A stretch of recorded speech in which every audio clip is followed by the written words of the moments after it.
Hello everyone, তোমাদের সকলকে জানাই আর একটি নতুন মিনি ব্লগে অনেক অনেক ওয়েলকাম। এখন ওই ভোর 5টা মতো বাজে, আমি আর মা বেরিয়ে পড়েছি আজকে মর্নিং ওয়াক করতে। বৃষ্টির জন্য অনেক দিন হলো হাঁটা বন্ধ আছে, তাই ভাবলাম আজকে বেরোই, ওয়েদারটা ভালোই আছে। তো মাকে আগের দিন বলে রেখেছিলাম এই যে এবার বেরিয়ে পড়বো। মা যাওয়ার আগে ফুলগুলো রাস্তার দিকে তুলে দিচ্ছে, না হলে হচ্ছে চুরি হয়ে যাবে।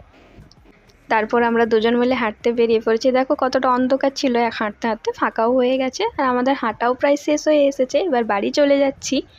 এই দেখো ওই 5:45 মতো বাজে, চলে এসেছি বাড়ি। আর একটু হাঁটতাম, কিন্তু কিছু অসুবিধার জন্য আমরা চলে এসেছি তাড়াতাড়ি। এসেই আমি যে জলটা খাই সেটা বানিয়ে নিলাম, তো সেটা এখানে বসে বসে খেয়ে নিচ্ছি। আমার একটা পড়ানোও রয়েছে, মানে ওই 7:30টার দিক থেকে পড়ানো স্টার্ট হবে। তারপর দেখো জল খাওয়ার পর আর সেরকম কোনো কাজ ছিল না, তো ভাবলাম আমি সবজিগুলো কেটে দিই, কারণ পরে আর টাইম পাবো না।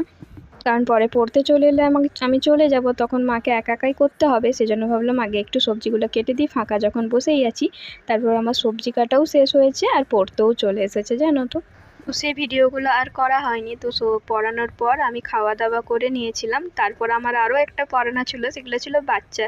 তো বেশি জন আসেনি, ওই 2জন মতো এসেছিলো, তাদেরকে পড়িয়ে নিয়েছিলাম। তারপর খাওয়া দাওয়া সেরে নিয়েছি, তারপরে একটা পার্সেল চলে এসেছে। আজকের মতো এই ছোট্ট গল্পটি এখানেই শেষ করলাম, কথা হবে আবার পরেই, টাটা।